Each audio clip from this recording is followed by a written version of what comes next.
Hello everyone. I'd like to acknowledge that I am on traditional land referred to as Treaty 4 territory, the original home of the Cree, the Ojibwe, Saulteaux, Lakota, Dakota, and the home of the Métis Nation. My paintings are about land, the environment, the history, the culture, and the physical properties that form land. My particular interest is in the prairie landscape.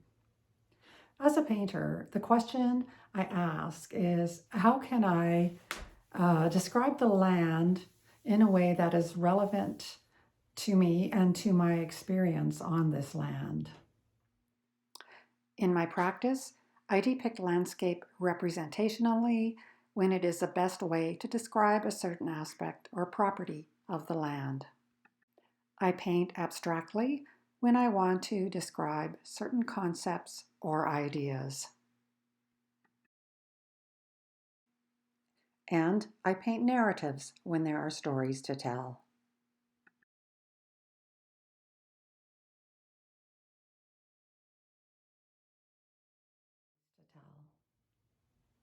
Today, I want to talk about some of my narrative paintings of abandoned rural prairie buildings and the connections I made with birds.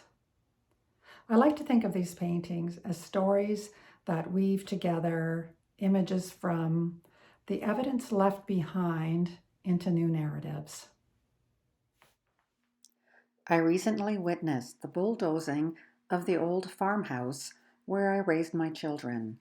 I saw it hauled to the dump and the ground leveled to the point where there is no longer evidence of its existence. This place that was my home is now one of memories only.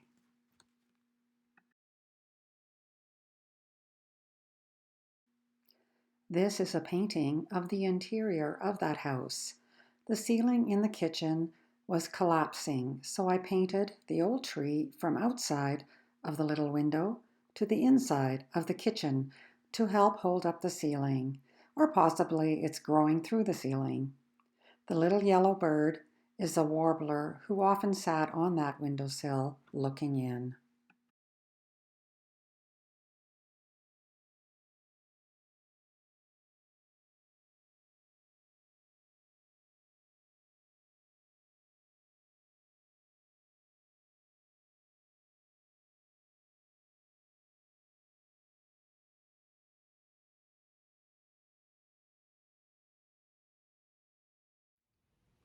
In the area where I currently live, there are several abandoned ghost towns and abandoned farms, most of them on the verge of collapse. Much of this has to do with the dismantling of the railroads, political policies, unpredictable weather, and corporate colonization, which encouraged large-scale industrial farming, forcing many to leave their dreams behind and depopulating the prairies. I've heard several stories about these prairie dwellings.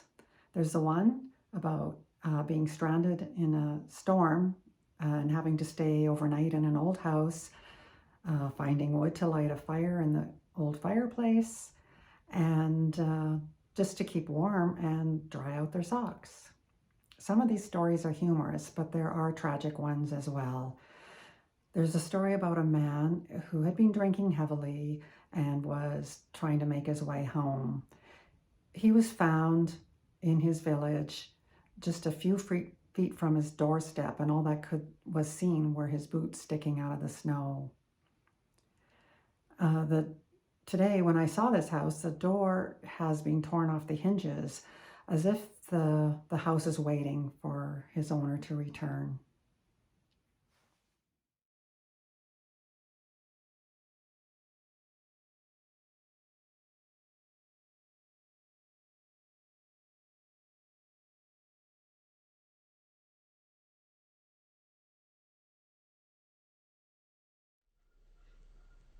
A couple of years ago, with permission, I was visiting one of these abandoned ghost towns, which contains 3 standing homes, a building that was once a church, but has been converted into a shed, an outhouse, and a school. I didn't go into the buildings but peeked through the windows. The interior of these buildings revealed all that was left, a chaotic jumble of clothing and household items, human detritus, objects that were no longer needed.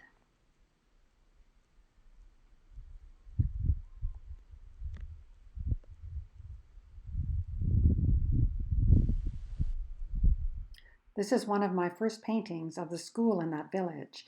I used two different photos, drawing one over the top of the other, and then painting it in order to abstract the image. The reason for abstracting this image was to convey an ephemeral, fleeting quality to the painting.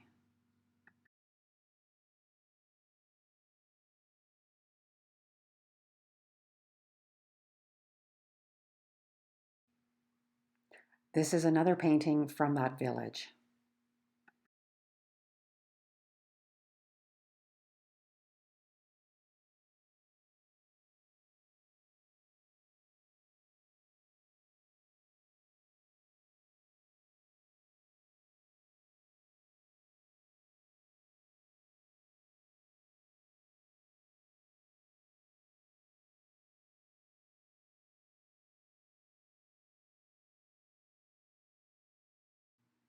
Another painting from a ghost town titled What Remains to Be Seen, 20 inches high by 24 inches wide, oil on canvas. In this painting, I started to abstract the images differently by pulling objects out of the house onto the foreground, altering the look of the house by putting several views together, and by placing the lace curtains on the outside.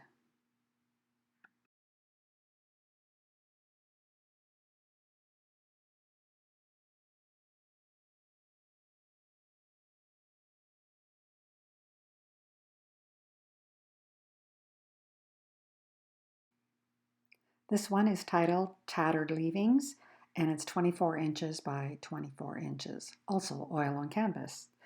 I use the same process of painting, pulling some objects out of the house and onto the foreground.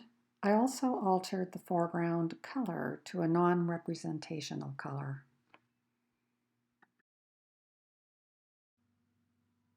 By altering colors and rearranging objects in the paintings is a way for me to emphasize narrative.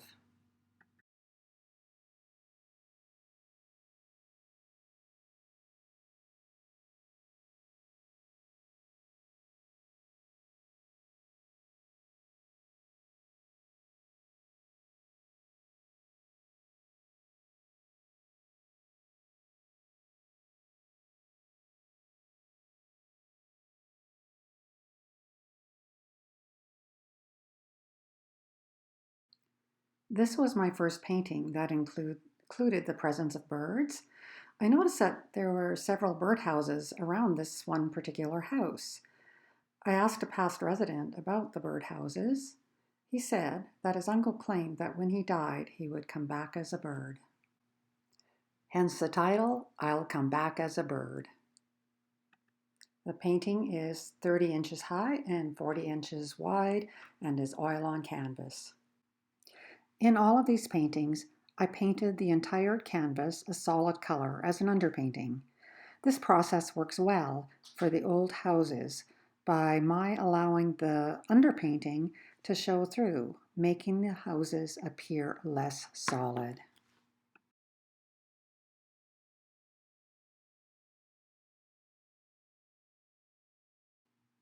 This painting is titled Birdsong, 30 inches high by 40 inches wide, oil on canvas. One of the images I placed in the foreground was an old record player from the house interior. Thinking about birds and houses, I added two crows to the painting, as if they were listening or singing to the music on the record player.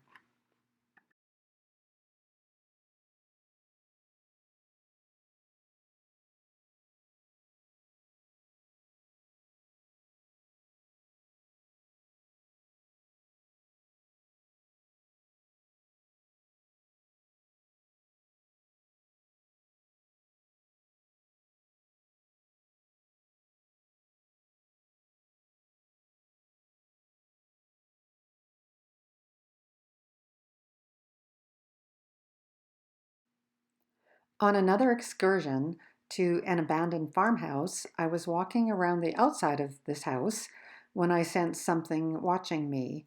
Looking up, I saw an owl staring at me from an upstairs window. I surmised that this was his home. This house was built in 1919, and from what I have heard, it was never finished or lived in.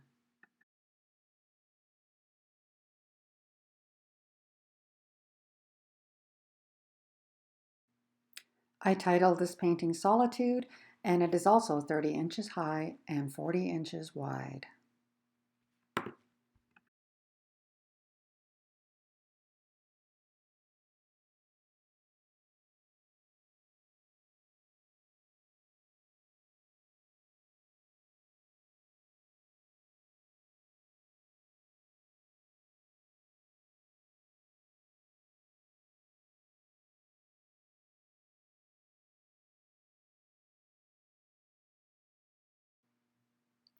The house in this painting with the twin dormers reminded me of a duplex. With a few alterations to make it symmetrical, I added the fence and the meadowlarks, neighbors singing to each other. This is titled Old Song and again is 30 inches high and 40 inches wide.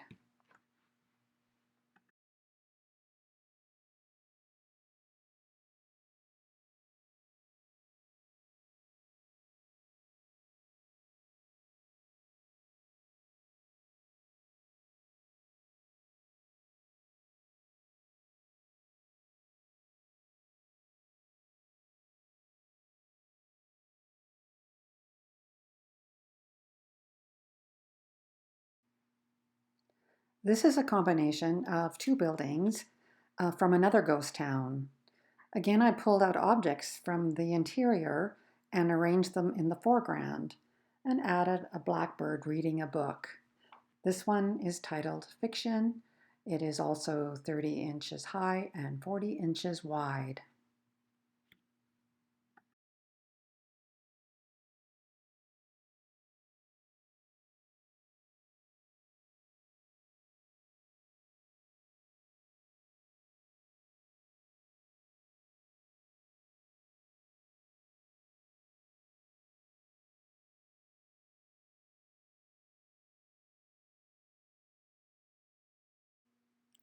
This painting is titled Catter Corner.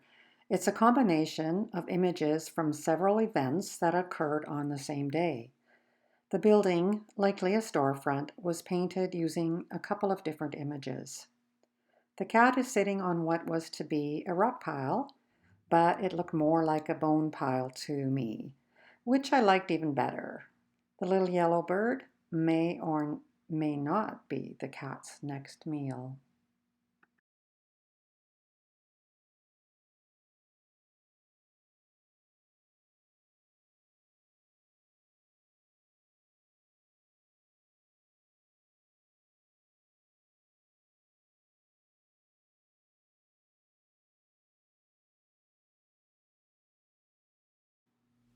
It occurred to me that my paintings of individual buildings and other houses were beginning to resemble my own version of a ghost village.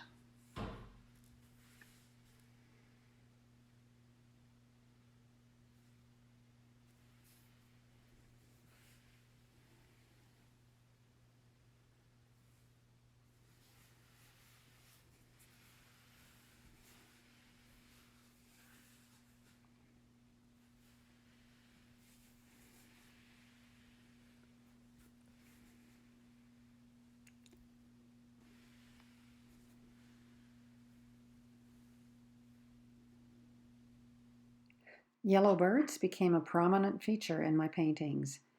In another ramshackle old house, I found a little yellow bird in the rubble, which was in stark contrast to the surrounding rotting boards. I wondered what the significance of this little toy or trinket held for someone, if any at all. There are mysteries and many stories, untold stories about these old structures and the things left behind. At the time, I was reading a book titled Birds in the Ancient World by Jeremy Minot.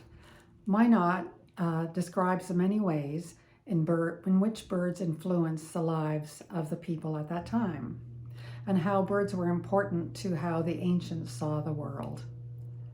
He also uses these accounts to encourage us to think about our relationship with nature and how modernity has diminished bird habitats and populations.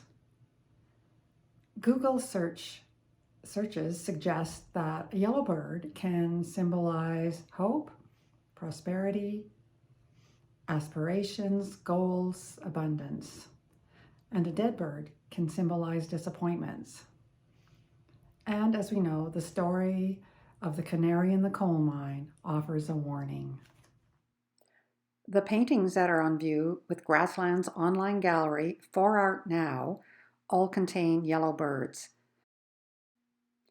This painting is titled Broken Dreams, and it's 24 inches high by 30 inches wide.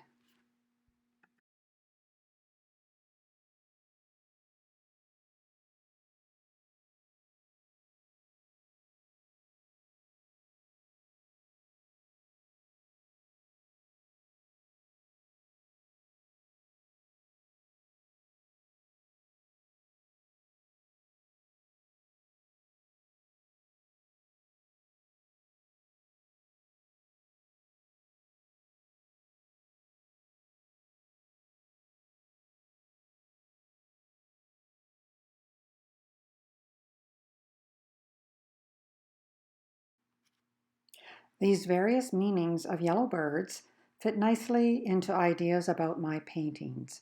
Ideas of hope, goals, abundance, and prosperity, and along with that, disappointments and a possible warning of the direction in which our society and farming practices are headed. This painting is titled Hope, and it's 24 inches high by 30 inches wide.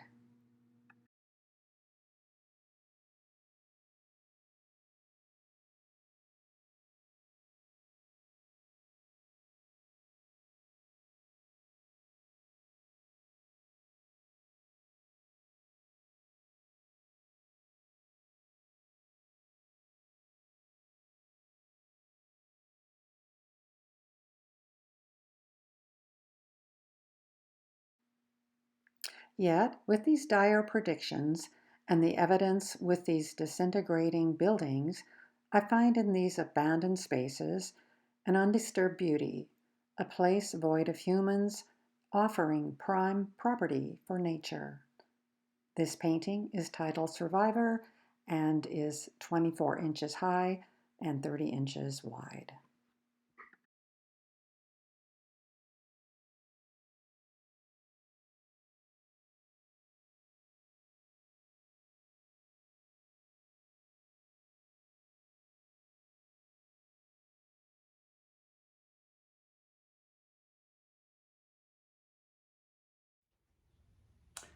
On another level, I compare these old buildings to the aging process of our bodies deteriorating and losing their youthful beauty, vitality, and in some cases, a purpose in life.